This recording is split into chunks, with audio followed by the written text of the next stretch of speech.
objetivos, vamos a primero recordar fisiológicamente lo que hacen estos péptidos, porque todos nosotros los utilizamos y los usamos y los conocimos, para entender cómo aprovechar los fármacos. Ustedes tienen muy buena base de estos contenidos. Entonces, este sistema ustedes lo reconocen, ¿sí? Sistema de renina y aldosterona. Sabemos que la distensión de las, o más bien la disminución de la distensión de las paredes de las arteriolas aferentes en el aparato intracelular del riñón liberan renina. La renina interacciona con el angiotensinógeno, forma angiotensina 1. Esta por la ECA se convierte en angiotensina 2. La angiotensina 2 produce vasoconstricción, activa el centro de la sed, hace que se libere ADH, estimula la corteza suprarrenal para que se libere aldosterona, y eso hace que se reabsorba más cloruro de sodio y se elimine más potasio e hidrogeniones. Vale decir, todo esto sube la presión arterial porque aumenta la resistencia y aumenta la polémica. ¿Cuándo se activa el sistema? Cuando baja la presión arterial, ¿sí? Entonces, eso es lo que tengo que pensar. Yo tengo fármacos que pueden estimular el sistema para subir la presión, pero principalmente tengo fármacos que bloquean el sistema para bajar la presión, porque la patología más común es la hipertensión, ¿sí? Bien, entonces, recordando algunos elementos fisiológicos importantes, vamos a ver que, por ejemplo, decíamos, acabamos de decir, ¿no? Existe estímulo simpático, que si se activa el sistema simpático, entonces hace que aumente la liberación de renina, y si disminuye, entonces disminuye la liberación de renina.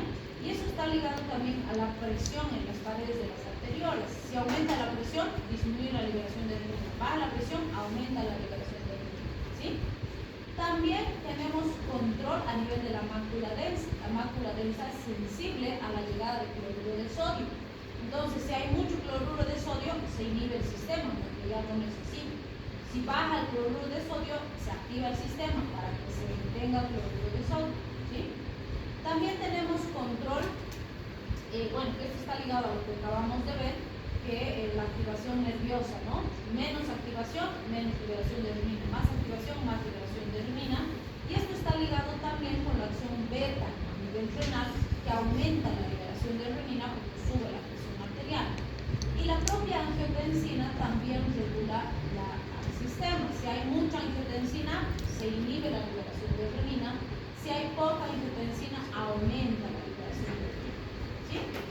Esto es bien interesante porque fíjense, casi todos estos bajan la presión arterial. Por ejemplo, los vasodilatadores, hidralazina, minoxidil, glucosato, los agonistas beta, los antagonistas alfa, los inhibidores de fosfatiesterasa que hemos visto ya, los diuréticos y algunos anestésicos, ¿qué hacen? O producen vasodilatación, que baja la presión arterial, o disminuyen la volemia, que baja la presión arterial. Y fíjense, en todos estos, como respuesta compensatoria, aumenta la liberación de renina, porque baja la presión, se libera renina, ¿sí? Pero fíjense, esta es una respuesta refleja. ¿Qué hemos dicho? Las respuestas reflejas son leves y transitorias. Entonces, después de un tiempito, se va a instaurar el efecto del fármaco y me va a mantener la disminución de la presión arterial, ¿sí? Pero al principio esa respuesta compensatoria me podría perjudicar en el efecto. Este es un resumen de lo que acabamos de decir del sistema. Ya hemos visto, el angiotensinógeno sabemos que se sintetiza en el hígado, está constantemente circulando, y cuando se libera renina, ayuda a la población de angiotensina. Algo importante, ¿quiénes estimulan más producción de angiotensinógeno? Los corticoides, los estrógenos, las hormonas tiroideas y la propia angiotensina 2. La angiotensina 1 sabemos que no es fisiológicamente activa, tiene que convertirse en angiotensina 2 y para eso usa a la ECA. La ECA es un dihidroxidil carboxipeptidasa, utiliza como sustrato la angiotensina 1, pero también en paralelo trabaja con las bradicininas, y esto es importante para ver los efectos adversos de los ECA. Separa las encefalinas y la sustancia P, y además se encuentra en la superficie luminal, y hoy en día se habla de la ECA2, que tiene distribución diferente, e incluso se está hablando de una ECA3, ¿sí? Y sabemos que las angiotensinasas son enzimas que se encargan de metabolizar a la angiotensina 2 una vez que ha cumplido su función, y que normalmente a nivel plasmático están 15 a 60 segundos aproximadamente.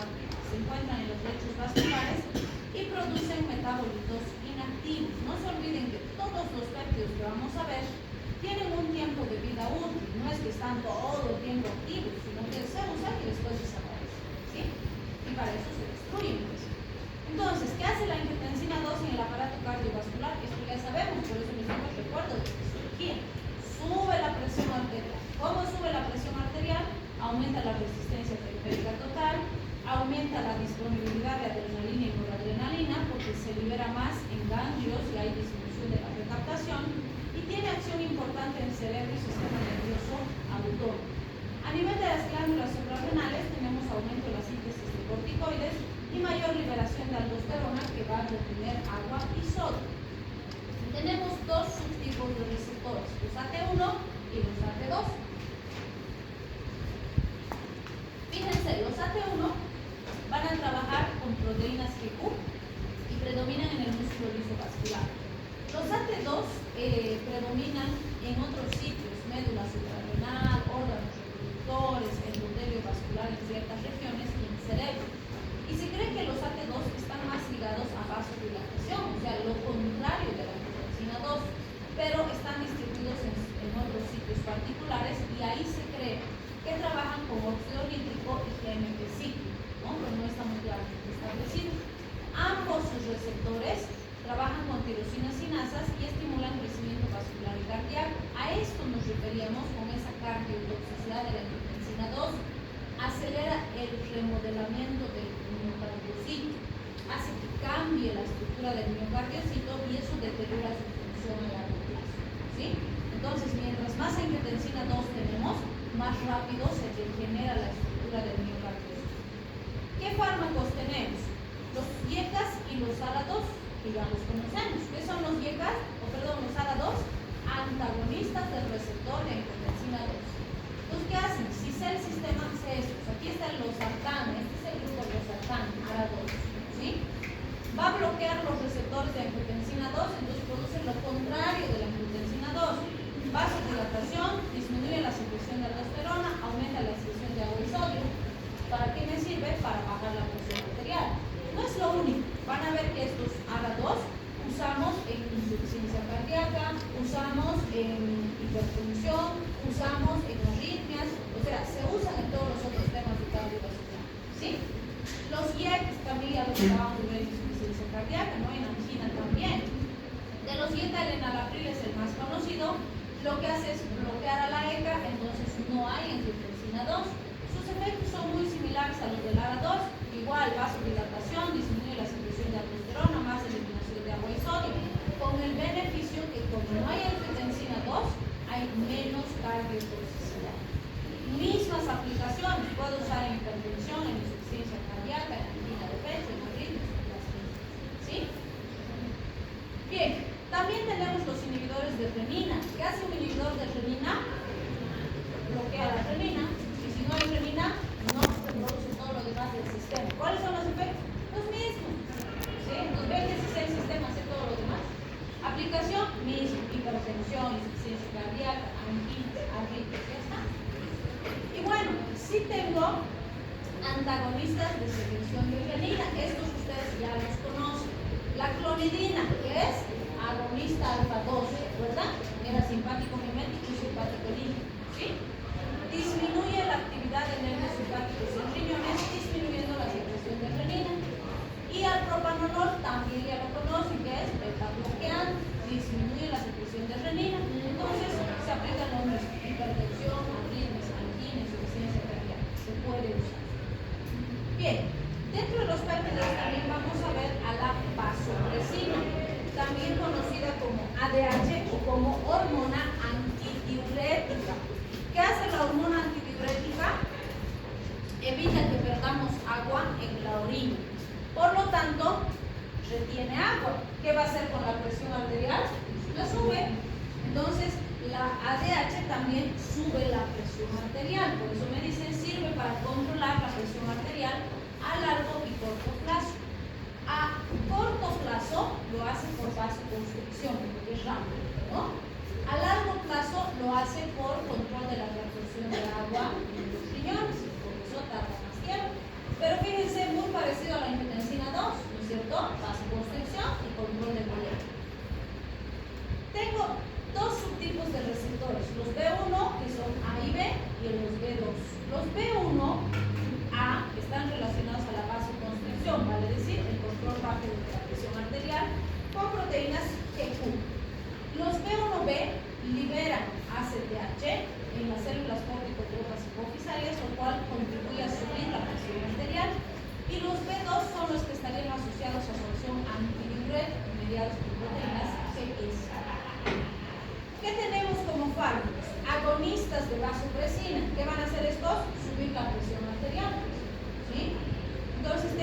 ejemplo, vasopresina de arginina, que es la primera que se ha sintetizado, y ahora se está empezando a usar bastante la terlipresina, que es más selectiva B1. Entonces, ¿qué hacen? Van a estimular los receptores B1 y B2 de la vasopresina, y con eso que consigo retener agua y sodio y producir vasoconstricción y subir la presión arterial. ¿Cuándo me sirve ese efecto? Cuando tengo, por ejemplo, un paciente con shock por vasodilatación. ¿Qué es importante aquí? Identificar la causa del shock, porque me va a estabilizar al paciente, pero si, por ejemplo, el paciente ha tenido un accidente y ha perdido sangre, si no repongo bulimia, esto va a fracasar tarde o temprano. Entonces tengo que atacar la causa del problema, ¿sí? Y por supuesto, los antagonistas de vasopresina hacen lo contrario. Si la vasopresina sube la presión arterial, ¿para qué me serviría un antagonista? Para bajar la presión arterial. Entonces tengo conivaptan, que actúa en los dos subtipos de receptores, y relcovaptan, que actúa sobre los B1. ¿Qué voy a conseguir? Borrar los receptores, efecto vasodilatación, más eliminación de agua y sodio, baja la presión arterial. ¿Cuándo me sirve ese efecto? Pacientes con hipertensión, con insuficiencia cardíaca, que no están respondiendo bien a los otros fármacos, o que se me están complicando por algunas alteraciones de los electrolitos, ¿sí? Que con este se controla, ¿sí? Bien, también tengo los péptidos natriuréticos auriculares. Cuando hablamos de los péptidos natriuréticos, tenemos varios subtipos. Tenemos el péptido natriurético auricular, que es el más abundante, el más común y al que más conocemos. La urodilantina, que es muy parecida a la anterior, pero su cantidad es muy pequeñita. El péptido natriurético cerebral, que tiene la misma potencia que la auricular, pero su concentración también es menor, pero es más que de la urodilantina. Y el péptido natriurético de tipo C, que no tiene mucha acción natriurética, pero sí tiene un potente efecto vasodilatador. Entonces, no se olviden, ¿qué es natriuresis? Elimina sodio por orina. Muy bien, entonces este grupo de péptidos, su principal acción es eliminar sodio por la orina. Si elimino sodio, hago agua. ¿Qué hago? Bajo bulimia, bajo la presión arterial, ¿sí?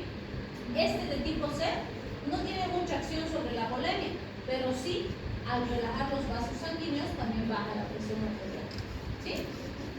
Fíjense, ¿dónde se sintetizan estos péptidos? En las aurículas cardíacas, en el miocardio ventricular, en las neuronas del sistema nervioso central y periférico y los pulmones.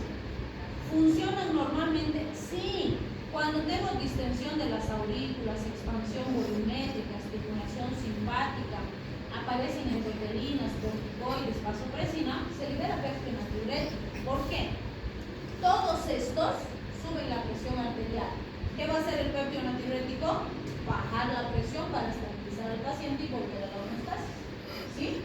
Estos pueden ser normales, ¿sí? Entonces es una respuesta fisiológica. Pero en situaciones patológicas como insuficiencia cardíaca, hiperaldosteronismo, insuficiencia renal, síndrome de secreción inapropiada de ADH, sube mucho la presión. Entonces hay muchos péptidos que están intentando mantener y estabilizar al paciente, pero fracasan, ¿sí? Bien, entonces acá entiendo mejor el efecto. ¿Qué hace el péptido natriurético auricular? Aumenta la excreción de sodio y el flujo de orina, afectando la resorción de sodio en el tubo proximal, aumenta la filtración glomerular, aumentando la fracción de filtración, inhibe la secreción de renina, aldosterona y vasopresina, y produce vasodilatación. Con todo esto, baja bulimia, baja resistencia, baja presión arterial. Es lo que hemos dicho, ¿se dan cuenta? Pura fisiología. Tengo tres subtipos de receptores de péptidos natriuréticos. Los de tipo A utilizan como ligandos al péptido natriurético auricular y al de tipo B. Los receptores de tipo B utilizan como ligando al péptido natriurético de tipo C. Y los receptores de tipo C son bien interesantes porque se unen a todos los péptidos, pero cuando el péptido se une a este receptor, no activa la respuesta, termina su acción. ¿Por qué? Porque cuando se une a este receptor, sufre fagocitosis, es decir, que el receptor con el péptido se fagocita al interior de la célula y dentro de la célula se lo entrega a la SNP 2411. Las NEP 2411 son complejos enzimáticos que rompen y destruyen el péptido, ¿sí? Y los tenemos pues distribuidos en riñones, hígados, pulmones, que van a hacer finalizar la acción del péptido, ¿sí? Entonces, el receptor C está relacionado con la finalización del péptido. ¿Quiénes pueden inhibir la acción de las endopeptidasas? Grandes concentraciones de péptidos, elevación de la diuresis y elevación de la natriuresis. Bien, ¿qué tenemos como fármacos contra estos péptidos natriuréticos? Tenemos mesilitida, que es análogo sintético del péptido natriurético de tipo B, que se ha usado en insuficiencia cardíaca. Sí se ha visto que hay un aumento en la expresión de sodio, eso disminuye la volemia, mejora la hemodinamia del paciente, pero puede comprometer la perfusión renal, llevar a un daño renal. Entonces hay que vigilar muy bien el riñoncito porque se puede comprometer incluso a un nivel letal, ¿sí? Este se ha probado también, la ularitida, que es análogo de la urodilantina. Se ha visto que puede ser benéfico en pacientes con alteraciones renales, alteraciones cardiovasculares no muy severas, pero hay que tener cuidado con insuficiencia cardíaca de cirrosis que se pueden complicar. Además, no se olviden que la urodilantina no hay concentraciones muy altas en el paciente, entonces el impacto no suele ser tan significativo, ¿sí? ¿Qué tenemos de fármacos? Tenemos mesilitida, que es agonista del receptor del péptido natriurético, que acabamos de ver, que sí es útil en insuficiencia cardíaca, pero no se olviden que hay que vigilar la función renal, ¿sí? También tenemos inhibidores de vasopeptidasas. Las vasopeptidasas, ¿qué hacen? Destruyen los péptidos natriuréticos. Entonces, si yo bloqueo la enzima, el péptido natriurético se queda más tiempo en el paciente. Conclusión, baja la presión arterial más tiempo. El omapatrilat es uno de estos inhibidores, disminuye el metabolismo de los péptidos, disminuye la formación de angiotensina 2. ¿Qué conseguimos? Más excreción de agua y sodio por la orina, vasodilatación, baja la presión arterial. ¿Cuándo uso? En hipertensión, en insuficiencia cardíaca, con mejor control de la presión arterial. ¿Qué ves? Todavía tenemos, vamos acá. Entonces, otro péptido, el último que vamos a ver son las endotelinas. Las endotelinas son potentes vasoconstrictores. Tenemos varias isoformas, pero nos interesan la EP1, EP2 y EP3, que son las más abundantes. Y fíjense su distribución, se distribuyen en gran cantidad de órganos y sistemas, desde el endotelio vascular hasta pulmón, riñón, células receptor, etc. La S es la enzima convertidora de endotelinas, es la que activa las endotelinas. Lo que se tienen que acordar es que las endotelinas son opuestas a los péptidos natriuréticos. Los péptidos natriuréticos bajaban la presión arterial. Estas son potentes vasoconstrictores y suben la presión arterial, ¿sí? Entonces, fíjense, ¿quiénes inhiben a las endotelinas? Óxido nítrico, prostaciclina, péptido natriurético, o sea, todos los que bajan la presión arterial. ¿Quiénes estimulan a las endotelinas? Factores de crecimiento, angiotensina 2, vasopresina, cargas mecánicas, contrarios a estos. También se destruyen por las NEP 2411 y estas están ligadas a sus receptores de tipo B, los receptores ETB. Estos son los efectos que van a producir habitualmente las endotelinas. Fíjense, en corazón son inotrópicos positivos, cronotrópicos positivos, potentes vasoconstrictores coronarios, lo cual aumenta el riesgo de la función cardíaca. En riñones producen vasoconstricción, disminuyen la filtración glomerular, sodio y agua. A nivel endocrino hacen que se libere renina, aldosterona, ADH, que son, si tienen sus análogos fisiológicos, pero el péptido natriurético auricular se libera de forma compensatoria, tratando de bajar la presión y contrarrestar la endotelitis. En pulmones están asociados a contracción del músculo liso traqueal y de los bronquios. Y fíjense, las endotelinas de tipo 1 al principio pueden bajar un poquito la presión arterial porque se liberan prostaciclina y óxido nítrico, pero después suben de forma potente la presión arterial y esto es duradero por la vasoconstricción potente que produce. Tienen efecto mitógeno en músculo liso vascular, miocardiocitos y mesanco glomerular, y esto produce también un aumento de la regeneración cardíaca, lo cual hace que también sean muy peligrosos, ¿sí? Si se fijan aquí,